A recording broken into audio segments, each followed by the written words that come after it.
Every educator wants motivated, responsible, emotionally mature students. But the truth is, most teenagers don't know how to be effective students. And that's not their fault. I'm Wes. My students call me Dr. Coop. I've spent 30 years studying how kids become master students, and today we're starting something new. Something bigger than a program, something bigger than a curriculum. This is the beginning of a movement, a philosophy, a call to action. It has the power to transform the way we think about teaching, learning, and becoming our best selves. And it might be the missing piece your school has been looking for. Hold on to your hats. You just entered Oakley Learning Academy.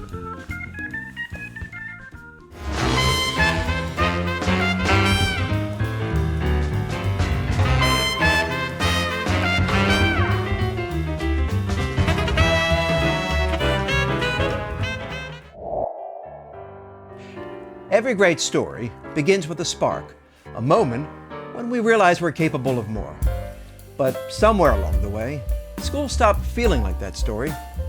For too many students, learning became something done to them, not something they do for themselves. I've spent years watching brilliant young minds dim under the weight of compliance, instead of catching fire with curiosity. And I knew something had to change. That's why I created Oakley Learning Academy, a movement for educators and students who believe that learning should be transformational, not transactional. At Oakley, we're not just teaching content, we're cultivating masterful studentship. Because mastery isn't about grades, it's about who you become while you're learning. You know there's a true science to being a student? Let's head down to the studio and see exactly what that science is.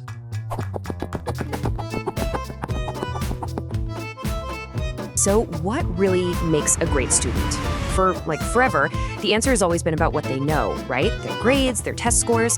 But what if the real key isn't knowledge at all, but a specific set of skills? Today, we're going to dig into a new model that flips the script. It focuses not on what students learn, but how they learn, and how they can take charge of their own success. Our entire education system is this giant machine, and it's built to do one thing: measure knowledge. We check up on teachers, we analyze curriculum, we obsess over test scores. But in all of that, it begs a really important question. Are we forgetting to teach the most basic skill of all, how to actually be a student in the first place?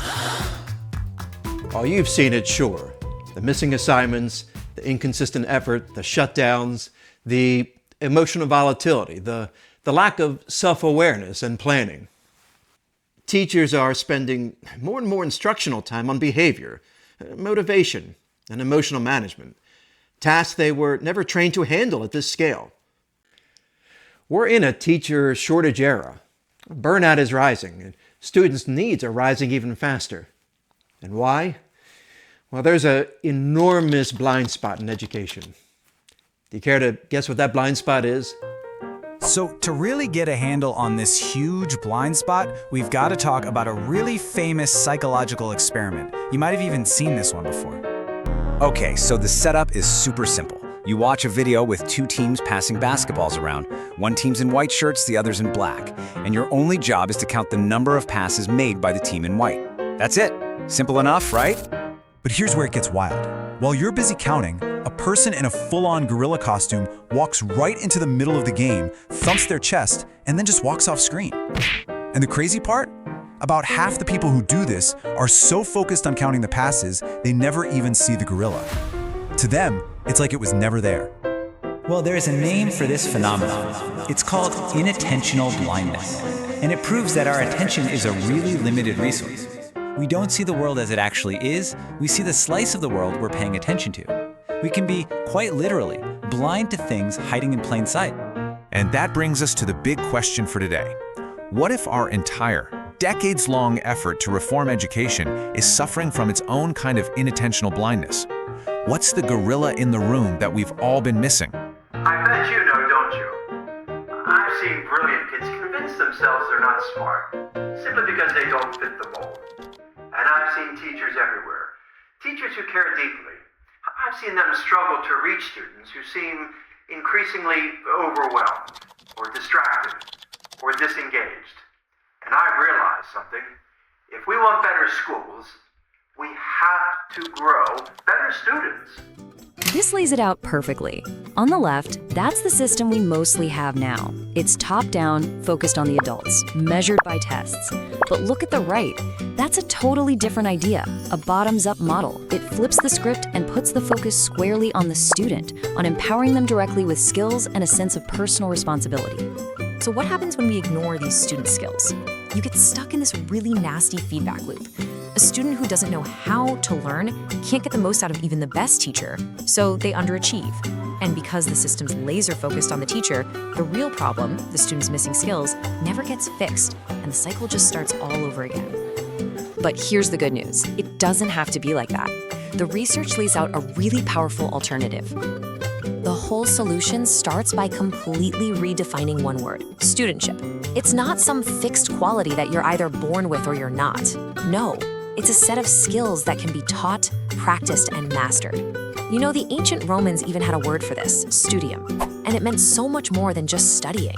It was all about the zeal, the devotion, the diligence that a person brings to the act of learning. It was an active thing.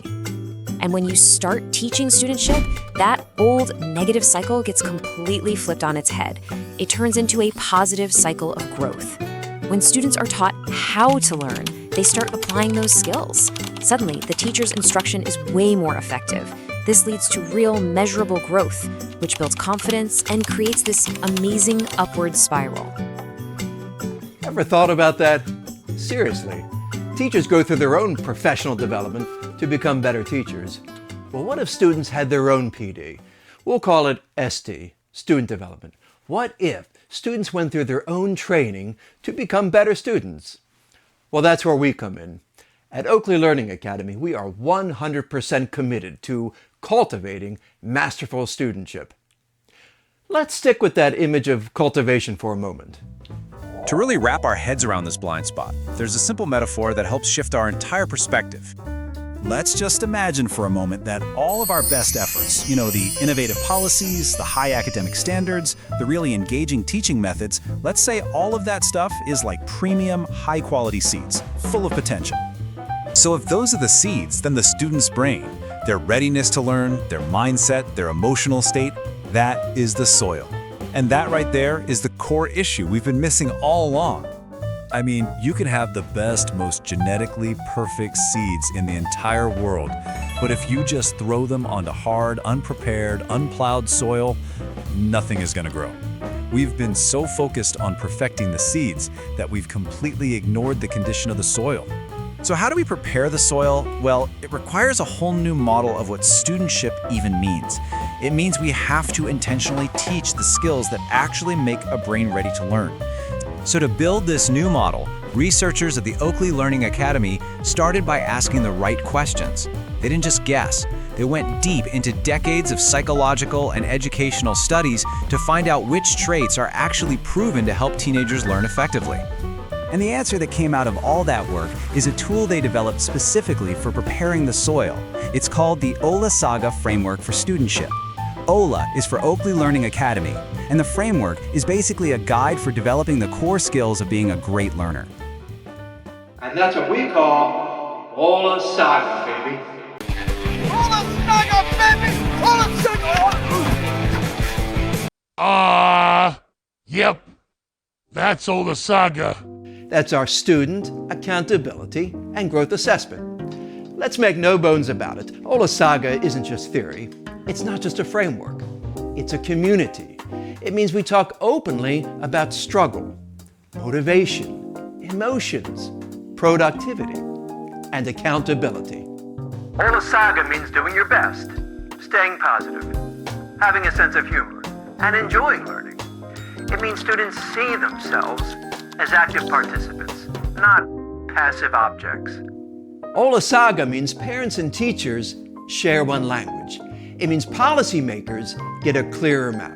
And it means we have the courage to imagine new, bold ideas for educators. At Oakley Learning Academy, we aren't just teaching strategies. We're creating dialogue. Students, teachers, parents, policymakers, all working together to build an accountability culture that is honest, supportive, motivational, and deeply human. And this is where Oakley Learning Academy becomes a true academy. When students embrace the OLA-SAGA philosophy, they don't just pass classes, they write their own stories. And when teachers utilize OLA-SAGA, classrooms become classrooms of transformation. This is the very heart of Oakley Learning Academy, a vision of schools where respect, purpose, and mastery are more than buzzwords. They're the very air we breathe. OLA-SAGA isn't a test prep strategy. It isn't a motivational poster. It's a framework for masterful studentship, and it's a place where our community can come together to rethink something foundational. What does it really mean to learn? What does it really mean to be a student? And how do we build a community that grows together? Here's what it looks like when a student is living the OLA-SAGA approach.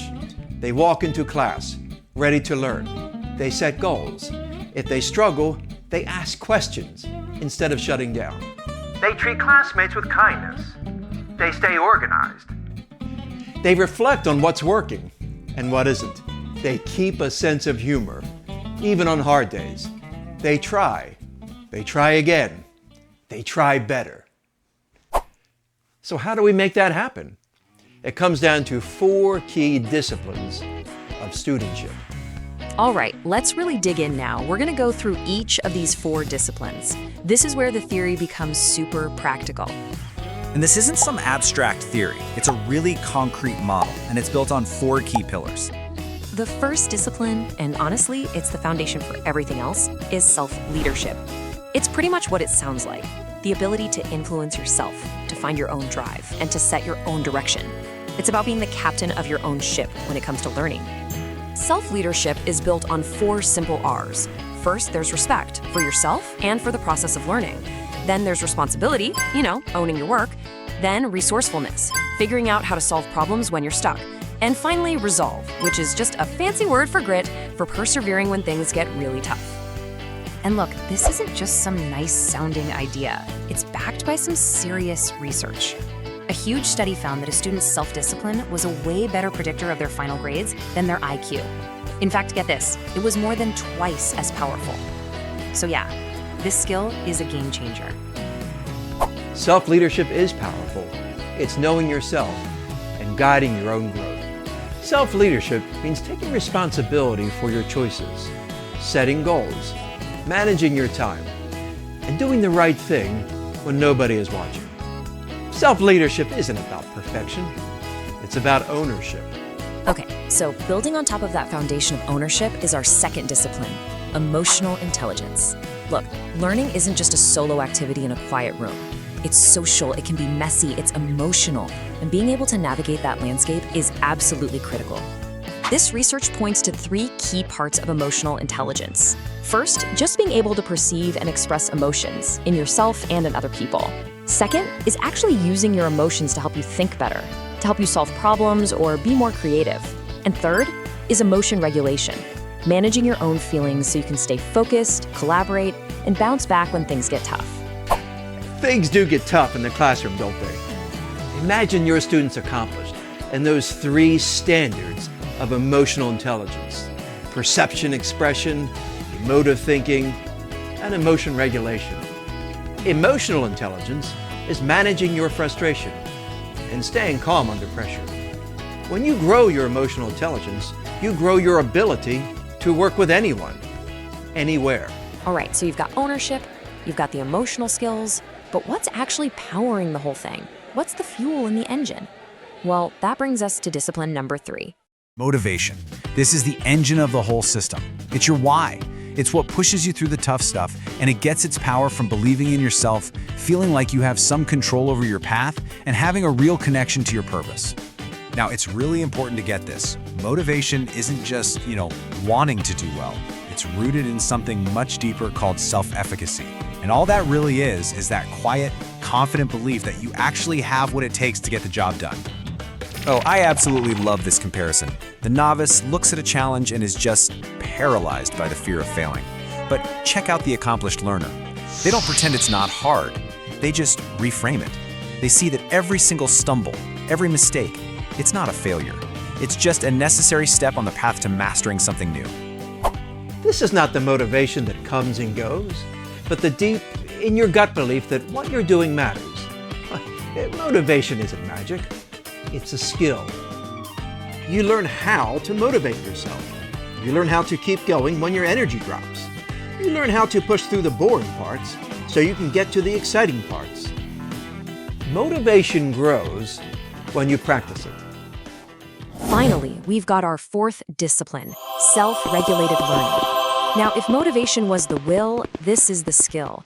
This is the active, strategic process that master students use to turn their brain power into actual, real-world academic skills. This is how they get the work done. This discipline works in a really powerful three-step loop. It starts with planning, where you set your goals and pick your strategies. Then comes performance, where you're actually doing the work, but also monitoring how it's going. And it wraps up with reflection, looking back at what worked, what didn't, and adjusting your plan for next time. It's this constant cycle of getting smarter about how you learn. Exactly right. Motivation is the will, and self-regulated learning is the skill. It's the ability to monitor, manage, evaluate, and improve your own learning process. It means monitoring the way you think, study, and perform, and then adjusting. It's the ultimate step in studentship, that science of being a student. Now, it is so important to get this next part right. This is not about blaming students for not being ready. It is the exact opposite. It's about finally admitting that we, the adults, have never really systematically taught them how to be effective learners. This is about empowering them with the tools they need to succeed in any classroom. Our students deserve those tools. When they study self-leadership, classroom behavior improves organically. When students understand their own emotions, they don't escalate as easily. When they understand their motivation, they take initiative. When students learn to regulate their thinking, they stay on task. The OLA-SAGA framework reduces stress for teachers and increases meaningful instruction time. And it does so without gimmicks, without programs that fade after 3 weeks, and without unrealistic demands on teachers. Okay, so let's tie this all together. We've gone through the problem and the 4 disciplines of the solution. So why is putting a framework like this into practice so incredibly important for every single learner out there?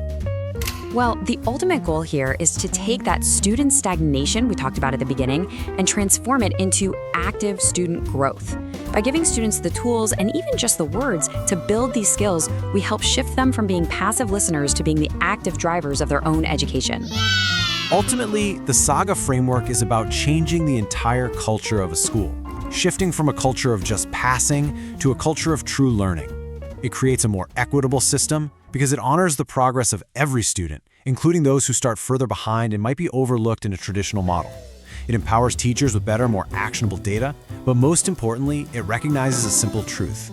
Every learning journey is unique, and every single step forward deserves to be seen and celebrated. We need more celebrations. Oakley Learning Academy is where research, practice, and heart come together. OLA-SAGA is the core of everything we do. Courses, coaching, teacher resources, student modules, and school partnerships. It's built to supplement what teachers do, not to replace it, and to give students the tools they need to make learning stick. So when you put it all together, you can see how these 4 disciplines create a complete toolkit for becoming a masterful student. Self-leadership gives you that foundation of ownership. Emotional intelligence gives you the skills to collaborate. Motivation is the fuel that keeps you engaged. And self-regulated learning, well, that's the system that brings it all home to achieve mastery. Which really just leaves us with one final big idea to chew on. We spend so much time and energy teaching subjects like math and science and history, but what if the single most important subject of all was just how to learn? What would our world look like if every student graduated not just with knowledge, but with a true mastery of studentship itself? What if? Truth is, OLA-SAGA isn't complicated. It's simple, but it's powerful. It can change lives if used consistently. OLA-SAGA aligns social, emotional learning, academic habits, and character education into one coherent philosophy. It can help schools build cultures where learning feels meaningful and where students feel empowered. That's what we're building at Oakley Learning Academy, a movement of educators and students committed to mastering the art of studentship. And I can't wait to build this movement with you. I'm Wes. My students call me Dr. Coop. Welcome to the Oakley Learning Academy community. If you found value in this video, please hit the like button and consider subscribing to our channel. We have so many resources to offer you and your students. Now let's get started together.